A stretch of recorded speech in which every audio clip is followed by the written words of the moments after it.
La parabole. Pour encourager ses disciples à prier avec persévérance, Jésus leur propose l'exemple d'une pauvre veuve qui, à force d'insistance, obtient justice d'un juge qui, ne craignant ni Dieu ni homme, lui fait droit par égoïsme et pour être délivré de son importunité. 1 à 5. L'application. Jésus leur fait remarquer les mobiles de ce juge et en conclut que Dieu, à plus forte raison, écoutera ses élus et leur fera promptement justice.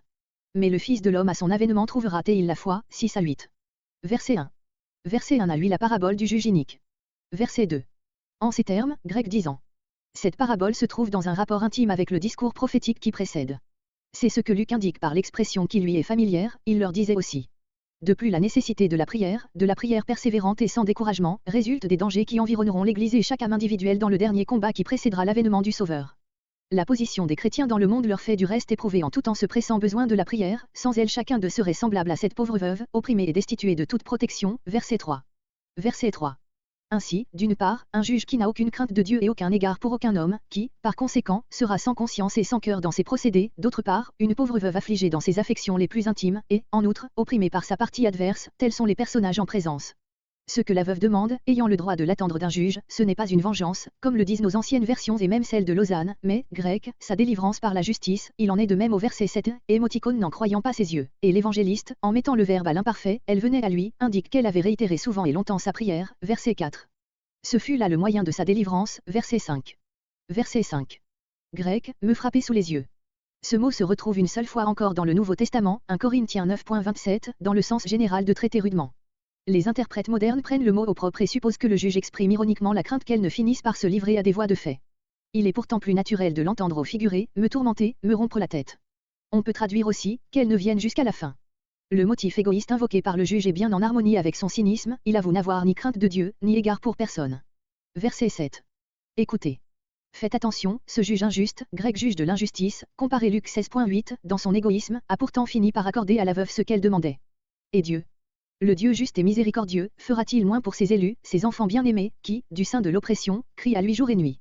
Tel est le point de comparaison qu'il faut bien saisir pour comprendre la parabole. Ici, comme dans d'autres similitudes, Jésus enseigne, non par analogie, mais par contraste, Luc 11.5 et suivant, Luc 16.1 et suivant. Aussi la conclusion ressort elle d'autant plus vive par un raisonnement a fortiori, à plus forte raison. Cette dernière phrase, qui ajoute une idée nouvelle à la question précédente, présente quelques difficultés. Le texte le plus autorisé, Codex Sinaiticus, A, B, D, porte, use-t-il de patience à leur égard. La plupart des commentateurs modernes font de cette phrase une question indépendante de la précédente et donnent au verbe le sens d'agir avec lenteur, tarde-t-il à leur égard. Le verbe au présent ne convient guère dans cette explication et la signification tarder n'est pas suffisamment établie. Il est plus naturel de rattacher étroitement cette proposition à la précédente et de la faire dépendre de la négation de celle-ci, et n'use-t-il pas de longanimité, n'est-il pas rempli de bonté à leur égard? J. Weiss. Si cette traduction ne paraissait pas admissible, il faudrait, avec M. Godet, reconnaître que la leçon des principaux manuscrits ne présente aucun sens convenable et revenir à celle du texte reçu, lors même qu'il use de patience, diffère, à leur égard. Verset 8. C'est la réponse à la question du verset précédent. L'idée d'un prompt retour de Christ pour la délivrance des élus est exprimée en divers endroits des Écritures dans les mêmes termes, Romains 16.20, Apocalypse 1.1, Apocalypse 3.11, Apocalypse 22.20, etc. Si de telles déclarations semblent au premier abord n'avoir pas été réalisées par l'événement, nous devons nous souvenir, d'une part, que ce temps d'attente et d'épreuve qui paraît très long à ceux qui souffrent, est pourtant très court aux yeux de celui pour qui, 1000 ans sont comme un jour, et qui veut accomplir les desseins de sa miséricorde envers tous ses élus, 2 Pierre 3.8-9, d'autre part, que cette promesse d'une prompte délivrance s'applique, non seulement à l'Église dans son ensemble, mais à chacun des élus, pour qui l'heure de la mort est aussi l'heure de la délivrance. C'est dans cette vue que saint Paul pouvait appeler, légère, l'affliction actuelle des chrétiens, qui produit en eux une gloire éternelle, 2 Corinthiens 4.17. La promesse de Dieu est certaine, infaillible, seulement ses enfants sauront-ils tout, persévérer jusqu'à la fin, en gardant la vraie foi qui seule peut les maintenir en communion avec le Sauveur. C'est avec tristesse et pour donner un avertissement à ses disciples, que Jésus pose cette question. Il vient de dire dans quel état d'oubli de Dieu se trouvera le monde à sa venue, Luc 17.26-29, et quant à ses disciples eux-mêmes, il a prédit ailleurs, Matthieu 24.12, qu'au sein des tribulations des derniers temps, la charité du grand nombre se refroidira. Cependant, la question ne signifie pas qu'il ne trouvera plus de foi sur la terre, car dans ce sens absolu elle serait en contradiction avec la promesse de délivrance qu'il vient de faire à ses élus, verset 7, émoticône n'en croyant pas ses yeux. Il est remarquable que Jésus, même en parlant de son apparition dans la gloire, se désigne comme le Fils de l'homme, voire, sur ce terme, Matthieu 8.20, note. Verset 9. Le pharisien. Jésus propose une parabole à quelques hommes qui s'estimaient justes et qui méprisaient les autres, un pharisien et un péager montent au temple pour prier. Le pharisien, se présentant avec assurance, rend grâce à Dieu, d'abord de tout le mal qu'il ne fait pas, puis de tout le bien qu'il fait, septembre 2012. Le péager. Le péager montre par son attitude qu'il est profondément humilié devant Dieu et prie ainsi, ô Dieu. Sois apaisé envers moi qui suis pécheur. 13. Le résultat. Sur quoi Jésus déclare que celui-ci fut justifié devant Dieu et non pas celui-là. Car quiconque s'élève sera abaissé. 14. Enseignements divers. Versets 9 à 14. Parabole du pharisien et du péager. Cette parabole, particulière à Luc, comme la précédente, est sans relation apparente avec l'enseignement renfermé dans celle-ci. Elle fut provoquée sans doute par quelque manifestation de propre justice qui attira l'attention du Sauveur et de son entourage. Il est inutile de se demander qui étaient ces quelques-uns à qui Jésus l'adresse plus spécialement. Luc ne le dit pas. Ce n'étaient pas les pharisiens du Luc 17.20, qui paraissent s'être éloignés, tandis que Jésus s'adressait aux disciples, verset 22. Il est peu probable que Jésus eût mis en scène l'un des leurs en leur présence. Mais si les hommes dont il s'agit n'étaient pas des pharisiens, ils étaient remplis de sentiments pharisaïques.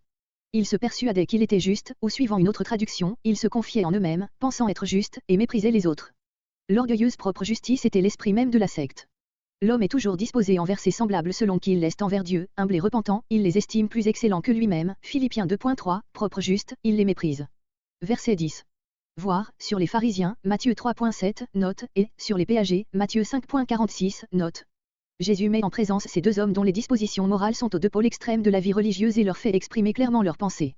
En aucune occasion l'homme ne révèle plus distinctement ce qui remplit son cœur que dans la prière. Verset 11. Debout, avec assurance, la tête haute, tout l'opposé du péager, verset 13. Grec, il priait ces choses à lui-même. Ses pensées, s'arrêtant avec complaisance sur lui-même ne s'élevaient pas jusqu'à Dieu. Les mots à lui-même manquent dans Codex Sinaiticus et l'Itala. La Pesquito traduit, se tenant à part, pour lui-même. L'ordre des mots dans A, D, majuscule favoriserait cette traduction, mais les commentateurs nient qu'on puisse donner ce sens à la préposition grecque et les éditeurs du texte préfèrent en général la leçon de B, qui rattache les mots à lui-même au verbe il priait. Le pharisien, voulant se juger, prend pour mesure, non pas la loi de Dieu, mais le reste des hommes, et ces hommes, il exagère leurs vices jusqu'à la calomnie, car ils ne sont pas tout comme il les décrit. Enfin, son dernier mot trahit un profond mépris, verset 9, pour le péager. Le pharisien fait deux classes d'hommes, dans l'une il jette tout le genre humain, l'autre, la meilleure, il l'occupe tout seul. Bengel. Verset 12. Jeûner 2 fois à la semaine, le lundi et le jeudi, et donner la dîme de tous ses revenus, tel était le devoir de tout Israélite. Le pharisien le remplissait, mais il s'en fait ici un titre de propre justice devant Dieu et de gloire devant les hommes. Il était monté au temple pour prier et il n'a rien demandé. Sa prière consiste à énumérer d'abord le mal qu'il ne fait pas, puis le bien qu'il fait, mais tout cela considéré dans des actes purement extérieurs, dans lesquels ni la conscience ni le cœur n'ont de part. Verset 13. Tout, dans ce péager, dénote la plus profonde repentance de ses péchés, son attitude aussi bien que ses paroles. Il se tient à distance du sanctuaire, il n'ose pas même lever ses regards vers le ciel, de peur d'y rencontrer son juge, il se frappe la poitrine, en signe de profonde douleur. Quant à sa prière, elle est une humble confession et une ardente application.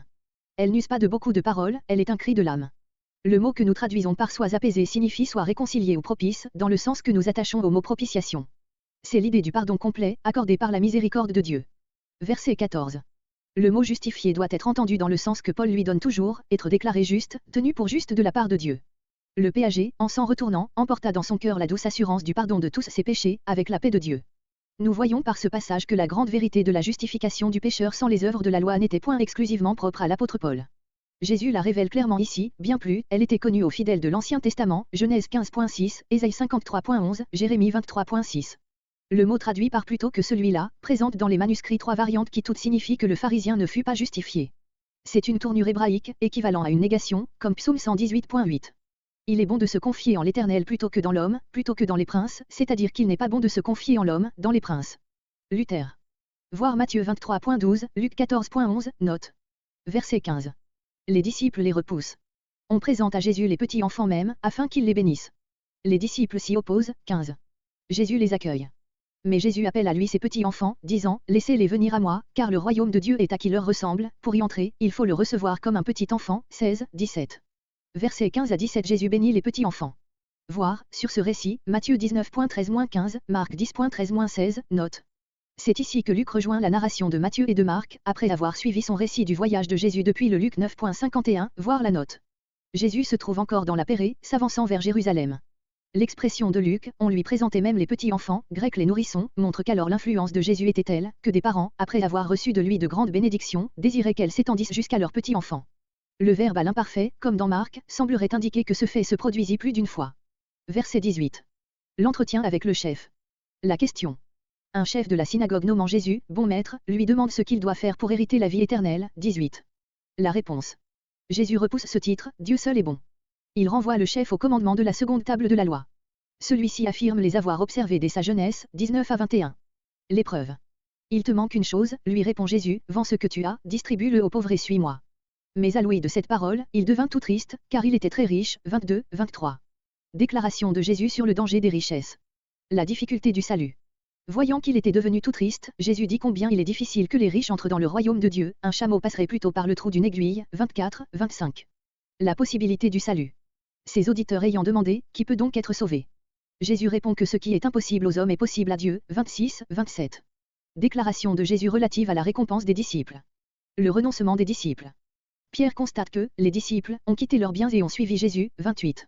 Leur récompense. Jésus déclare qu'il n'y a personne qui, ayant fait des sacrifices pour le royaume de Dieu, ne reçoive beaucoup plus en ce temps-ci et la vie éternelle dans le siècle à venir. 29, 30. Voir, sur ce trait, Matthieu 19.16-22, note, Marc 10.17-22, note. Verset 20. Verset 18 à 30. Le jeune homme riche, danger des richesses, la récompense. Le 7e commandement est cité avant le 6e. La même interversion se trouve dans Marc 10.19, Romains 13.9. L'ordre habituel est suivi dans Matthieu 19.18. Dans Exode 20.13-15, quelques manuscrits des 70 portent les commandements dans l'ordre suivant, 7e, 8e, 6e. Verset 22. Grec, il te reste encore une chose à faire. Cette manière de parler ne signifie pas que Jésus approuve son interlocuteur quand il se vante d'avoir gardé tous les commandements de Dieu. Verset 21, il n'entre point en discussion avec lui sur ce point, il se contente de lui proposer la seule chose nécessaire, le suivre, en renonçant à tout. Cet ordre sera l'épreuve qui fera tomber ses illusions. Verset 23. Matthieu et Marc disent, il s'en alla tout triste. En effet, le riche n'était sûrement plus présent quand Jésus prononça le discours qui va suivre. Verset 24. Voir, sur ce discours, Matthieu 19.23-26, Marc 10.23-27, note. Une variante de Codex Sinaiticus, B supprime les mots, qu'il était devenu tout triste et porte simplement, Jésus, le voyant. Verset 28. Voir, sur cet entretien, Matthieu 19.27-29, Marc 10.28-30, note. Le texte reçu porte ici, nous avons tout quitté et nous t'avons suivi, correction par laquelle on a voulu conformer les termes de Luc à ceux des deux premiers évangiles. Verset 29. Tel est l'ordre de cette énumération dans Codex Sinaiticus, B. Le texte reçu porte, aux parents ou frères ou femmes. Verset 31. Troisième annonce de la Passion. Jésus prend à part les 12 et leur annonce qu'à Jérusalem vont s'accomplir toutes les prophéties à son sujet. Il sera livré aux païens, qui le maltraiteront et le mettront à mort. Le troisième jour il ressuscitera. Les disciples ne comprennent rien à ces paroles, 31 à 34. Voir, sur cette annonce des souffrances de Jésus, Matthieu 20.17-19, Marc 10.32-34, note. C'est la troisième fois que Jésus prédit à ses disciples ce qui va lui arriver, Luc 9.22, Luc 9.44-45. Les mots « Voici, nous mentons à Jérusalem » indiquent que le Sauveur et ses disciples, qu'il avait pris à part pour leur faire cette douloureuse confidence, s'acheminaient alors définitivement vers la ville sainte.